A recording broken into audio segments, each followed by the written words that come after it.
प्रिय विद्यार्थियों, हम पढ़ रहे थे महाकवि तुलसीदास जी के विश्व प्रसिद्ध ग्रंथ रामचरितमानस के बालकांड से जो उद्धृत अपने काव्यांश इसमें दे रखा है, जो पद और दोहे चौपाई जो अपने दे रखे थे उनको पढ़ रहे थे। उनमें आज हम जो अंतिम यानी छठा पद जो कि आपके सिलेबस में उसको पढ़ने जा रहे हैं, तो उसमें बताया देखो कि किस प्रकार से लक्ष्मण और परशुराम जी के बीच में संवाद होता है और उस संवाद में लक्ष्मण परशुराम जी को व्यंग्य में ही काफी कुछ कह देते हैं और परशुराम जी की उस समय क्रोधाग्नि इतनी प्रज्वलित हो जाती है कि उसको रोक पाना मुश्किल होता है। तो किस प्रकार से यहाँ पर भगवान राम एक बढ़ती हुई उस आग को रोकते हैं और लक्ष्मण को इशारों में ही समझा देते हैं और परशुराम जी को यह मानना पड़ता है आखिर में कि भगवान विष्णु ने राम के रूप में अवतार लिया है। तो इसमें बताया गया है देखो लक्ष्मण परशुराम जी को कहने लगते हैं, कहेउ लखन मुनिशील तुम्हारा को नहीं जान विदित संसारा। कहेउ लखन मुनिशील तुम्हारा, हे मुनिवर।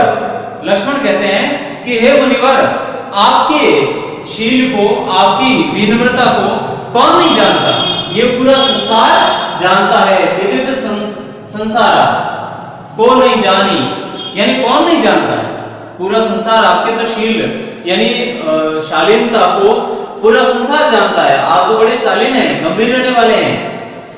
आगे का देखो, माता पिता ही ऋण भय नी के गुरु ऋण रहा सोचो बड़ जी के।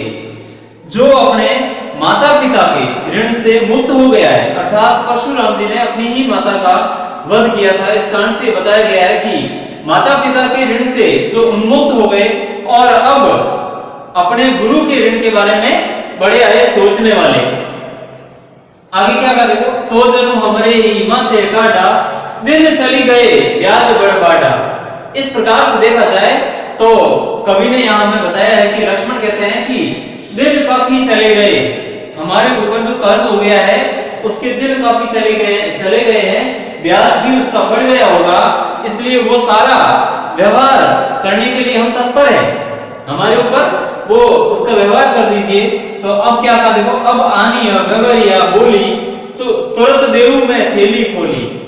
अब इतने दिन यदि इस प्रकार से जो रह गया है उसको आज मैं व्यवहार करने आया हूं, थैली खोलकर आप अपना हिसाब जोड़ लीजिए, तुरंत मैं उसका ब्याज सहित दे दूंगा, ज्यादा ब्याज बढ़ाने की आवश्यकता नहीं है। तो इसमें लक्ष्मण इस प्रकार से कह रहे हैं कि अब अपने माता पिता के ऋण से मुक्त होकर आए हुए परशुराम जी से व्यंग्य में कहते हैं कि अब गुरु के ऋण को उतारना चाहते हैं और वो भी ब्याज सहित अदा करना चाहते हैं। आपसे नहीं होता है तो ये काम मैं कर लूंगा, आप व्यवहार तो कर लीजिए। उस समय सुनी कटु वचन उठार सुधारा, हाय हाय सब सभा पुकारा। इस प्रकार से लक्ष्मण को कठोर वचन बोलते हुए देखकर सारी सभा हाय हाय पुकारने लगती है कि ये अनुचित कह रहा है, इस प्रकार से नहीं करना चाहिए, ये बालक अभी परशुराम जी के द्वारा मारा जाएगा, इसका वध हो जाएगा। इस प्रकार से पूरी सभा में हाहाकार मच जाता है। जो सामने राजा महाराजा बैठे थे, सीता के स्वयंवर में बड़े बड़े राजकुमार आए हुए थे, बड़े बड़े भूपति आए हुए थे, तो वो सारे सामने बैठे हैं और इस प्रकार से उनको यानी लक्ष्मण को रोकने की चेष्टा कर रहे हैं और सभी ये पुकार के कह रहे हैं कि अब तो परशुराम जी क्रोधित हो जाएंगे और पूरे क्षत्रियों को मार डालेंगे। इस प्रकार से वो हाय हाय करने लगते हैं। भृगुवर परसु दिखाओ मोही विप्र विचारी बचहु नृपद्रोही।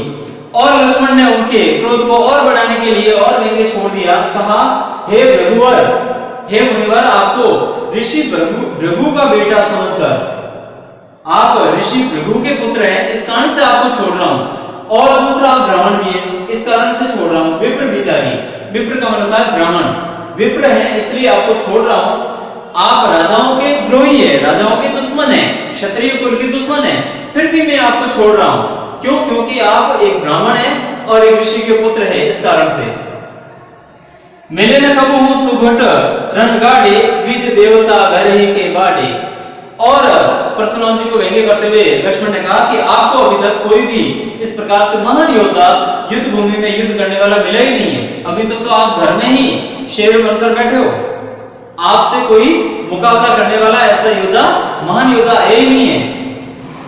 मिले न कब हूँ सुबट रण गाड़ी, रण यानी युद्ध भूमि में, सुबट यानी महान योद्धा कभी भी आपको नहीं मिला। द्विज देवता घर के ही बाड़े, यानी आप घर में ही बड़े बने हुए हो। अनुचित कहीं सब लोग पुकारे, रघुपति सहे नहीं लखनऊ निवारे।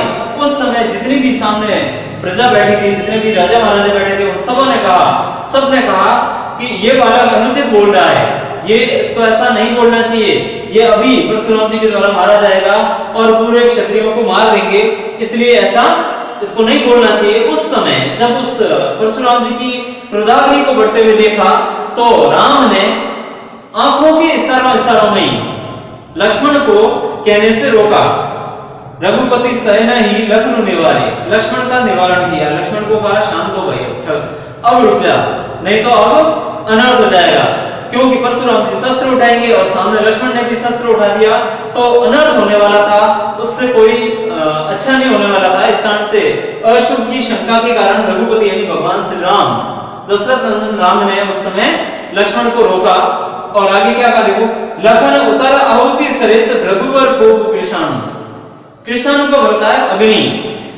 रघुवर यानी परशुराम जी की क्रोधाग्नि जो बढ़ रही थी, उसके अंदर लक्ष्मण के जो उत्तर थे, जो शब्द उन्होंने कहे थे, जिस प्रकार से व्यंग्य किया था, तो वो व्यंग्य उनके आहुति के समान काम कर रहे थे। जिस प्रकार से यज्ञशाला होती है, अग्नि होती है, अग्नि के अंदर अपन आहुति डालते हैं, आहुति डालने से मतलब होता है कि उसको जलने के लिए जैसे लकड़ी डालना, हवन सामग्री डालना, तो वो डालते हैं तो आग और बढ़ती है। ठीक इसी प्रकार से लक्ष्मण के जो उत्तर थे वो परशुराम जी की आग को बढ़ाने के समान काम कर रहे थे।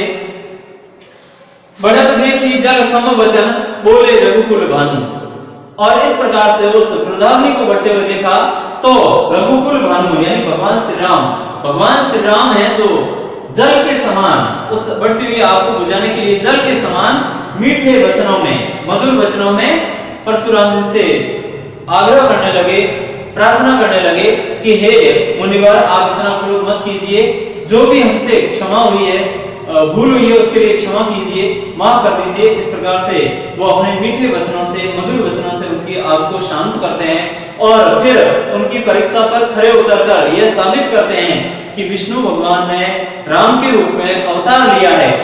तब से भगवान परशुराम ने भी श्री राम की वापस चरण वंदना की, वहां से वंदना करके अपने पर्वत पर तपस्या के लिए चले गए।